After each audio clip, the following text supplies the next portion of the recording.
Hello, and welcome to my presentation regarding the theoretical framework that informs my paper about the 7 principles of model-oriented learning environments. So what I chose to do was to superimpose these 7 principles from the Jonathan and Land text onto a virtual English course. Now, these are derived from Chapter 3 of Theoretical Foundations of Learning Environments, and that chapter titled Designing Model-Based Learning Environments to Support Mental Models for Learning. So what I'm really interested in is whether these 7 principles for designing these model-oriented environments are appropriate for an English language arts class that is delivered in a virtual platform. So it's important first that we look at what these 7 principles are. First would be the analytical access, whether the proper sources for the learning environment were used.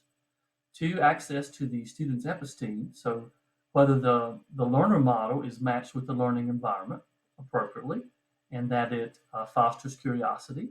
Third, the cognitive conflict and puzzlement principle, whether that is being systematically designed to induce change in belief in the learner, himself or herself.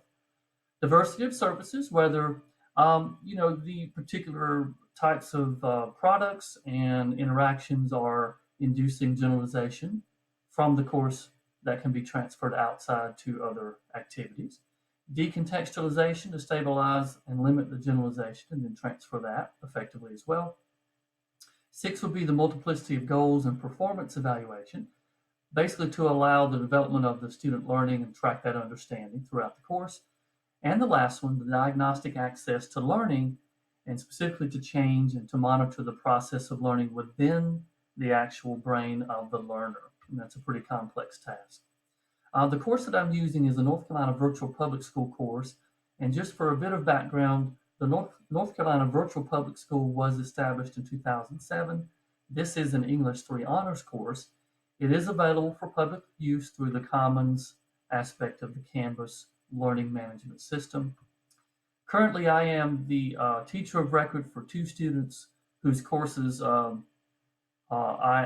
as I mentioned, I am the teacher of record. Those 2 students had a desire to have that course directly with me. I support another 25 student users who have different virtual school teachers. So the majority of those 25 have the same teacher, but there are 2 other teachers represented who interact with those students wholly in a virtual way. So let's take a look at the first principle here, and that will be the analytical access to the learning model. And that would be the sources for the course material, subject matter experts that are employed, and goals set and structural components. That basically went into the design of the course to meet the goals. Now, it's important you recognize that I did not have any access to course designers, though I do know the executive director, and she did suggest that I could sit and talk with those designers. It was not necessary for this investigation because I'm looking into course design, not directly investigating the sources with designers themselves, though that might be a great way to expand this work in the future. The course is aligned with the Common Core State Standards for English Language Arts, and the texts and tasks are what you would expect in a traditional American literature course. So the second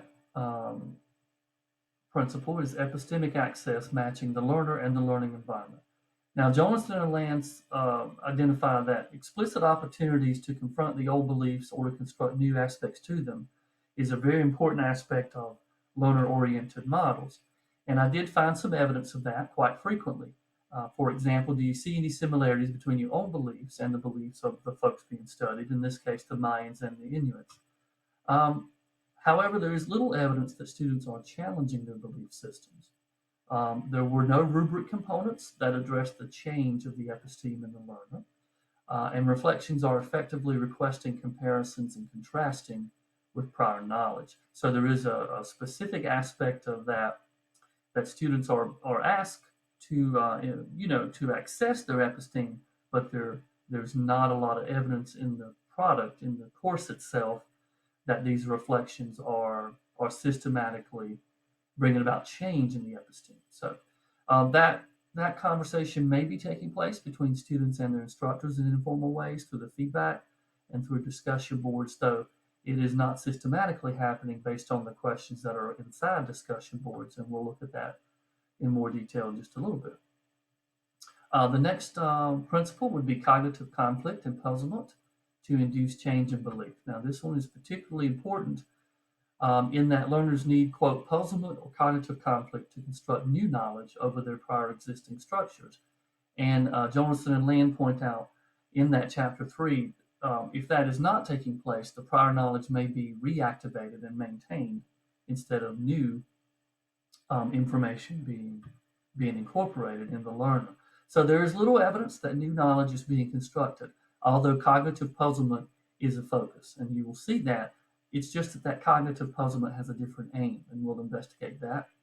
The aim primarily focuses on applying poetic forms in their own writing and the ability to emulate a poet's style. So in particular, I'm focusing mostly on Module 1, simply because the paper encompasses all of Module 1 of this course. There are a number of other modules, but they do follow a similar pattern, so it was best just to stay focused on the first module. The post-assignment reflections do focus on success of emulating a particular poet's style, but it's not on change in belief. So that cognitive puzzlement stops short of actually inducing change in belief in the learner. The post-assignment reflection is on the success with which the learner felt at accomplishing the task. In the next principle, diversity of surfaces to induce generalization, there were multiple similar experiences, as the author here suggests, are required modules throughout the entire course. They use similar structures for those products, and the type of the product does vary by genre, though it is not scaled up by complexity. And the cognitive development results in it, as our authors note inside the Jonathan text, cognitive development results if learners, quote, are instructed to conduct deep comparisons of the differences and similarities between different tasks. Now, that deep comparison aspect is important. Inside the virtual course that I investigated, the products do elicit a variety of mediums. So, for example, students do voice recordings of themselves as much like I'm doing here, and that they might present, but there is very little reflection on the similarities or differences of the form of the assignments, for example, so that the skills that students demonstrated creating those assignments might be applied to a novel experience.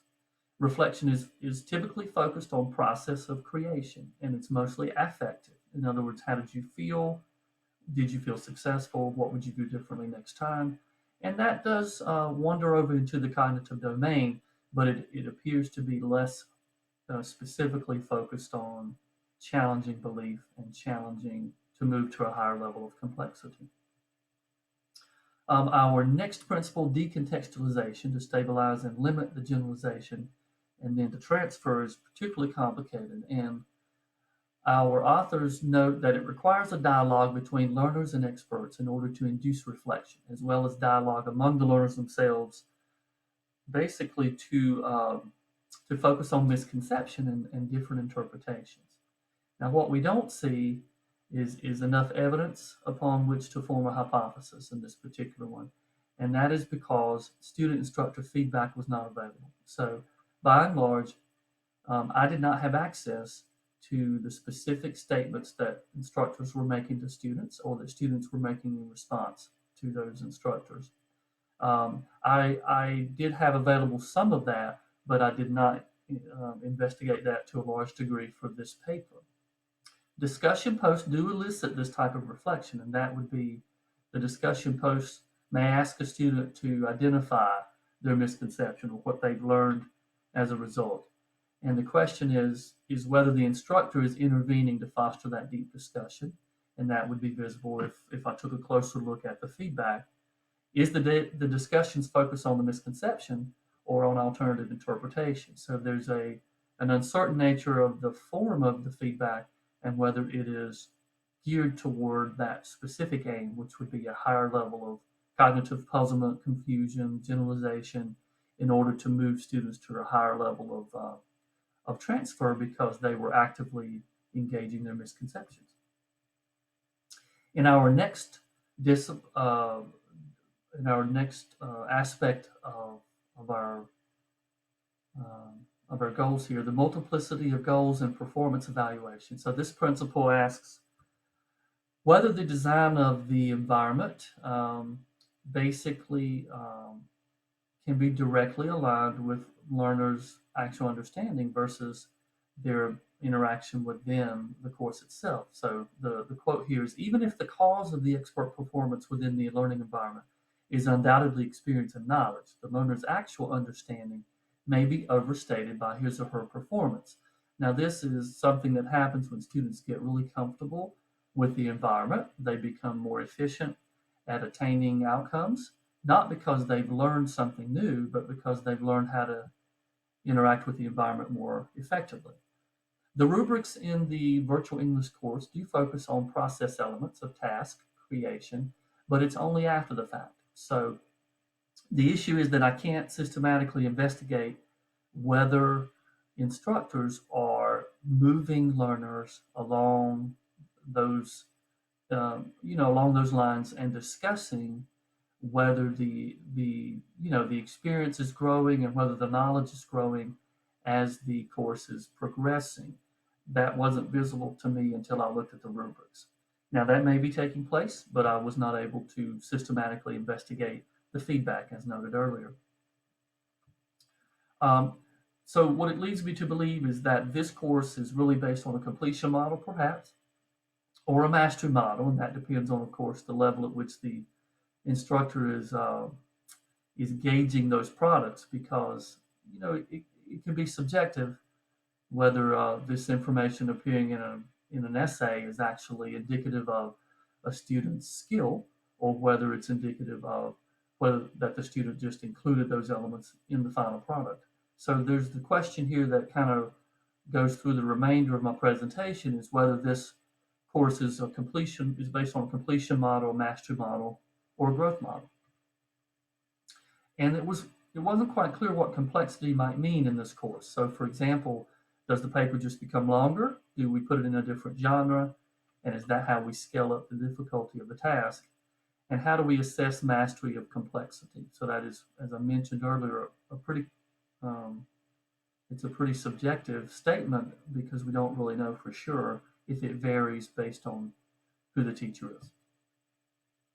So our next principle will be the diagnostic access to learning to monitor the process of that learning. And our authors note that because mental models are not stable, then they're not stable, they cannot be the ends of learning, they are rather the means. Now that's particularly challenging to understand in this virtual environment, because the majority of the reflection between students and teachers is asynchronous. So the virtual interactions delay the ability of the teacher to address a misconception. As noted a couple of slides earlier, those misperceptions are typically addressed after the assignment is turned in. And at that point, the intervention often comes too late for appropriate interventions to prevent misconceptions. So the misconception may already have been transferred to a new learning event or a new product before the instructor knows, because most of the instructors have day jobs, so they're working 8 or 10 hours a day, and then they're grading in the evenings. Well, if the students are completing those assignments and it's 7 or 8 hours before the students are receiving feedback, then the misperception may already have been integrated into the student's episteme, and then there's less likelihood that you can remediate a misperception after it's been applied. So there is little student incentive to review this misconception, and that's because there's quite a large number of assignments that students are completing. So each individual assignment counts, in the whole, a small percentage. And the question is the feedback timely enough to support the means aspect of that process of mental construction rather than the ends? So if the students are simply applying what they believe they know without much interactive feedback from the teacher, then I believe that it's possible that some of these misconceptions are making their way into the final products in systematic ways, and that may just be the delay in the feedback. So is it a growth or completion model? I don't really know for sure, because I have not, as I mentioned, systematically investigated the feedback. Doing that would certainly help me make that assumption. So discussion and implications. The first big one that I saw is that, as I mentioned, that very little access to the feedback shared between students and instructors do compromise the reliability of my perceptions. Secondly, my traditional perceptions of effective interaction may skew my narrative. And so it's important to note that I have a 20-year history in a traditional classroom. So the level at which students engage, what they say, is really indicative of what they believe and what they're thinking and how they're, how they are actively challenging their own perception. So I didn't have that information. I wasn't listening in. I wasn't viewing very carefully the feedback that students were receiving. Now, our authors and a number of different authors note that a lack of control groups can undermine perceptions, and they certainly can in this case. And certainly next semester, when I am the teacher of record for these students in this virtual, in other words, more students next semester, I am likely to undermine my own perceptions because I am, more involved in the feedback process.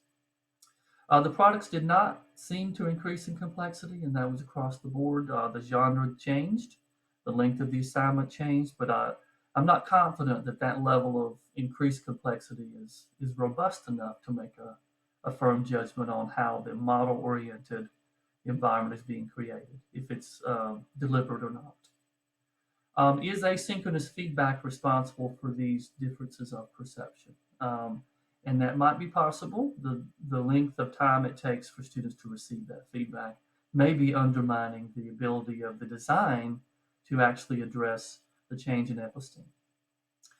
Standardized feedback observation protocol would be necessary moving forward because there's too much subjectivity there about what observation looks like, and so clarifying the words that might be used, the time frames between student submission of their assignments and requiring, for example, that they resubmit, having incorporated that feedback would be, of course, something that need to be identified and controlled in the normative control group for those who did and those who did not.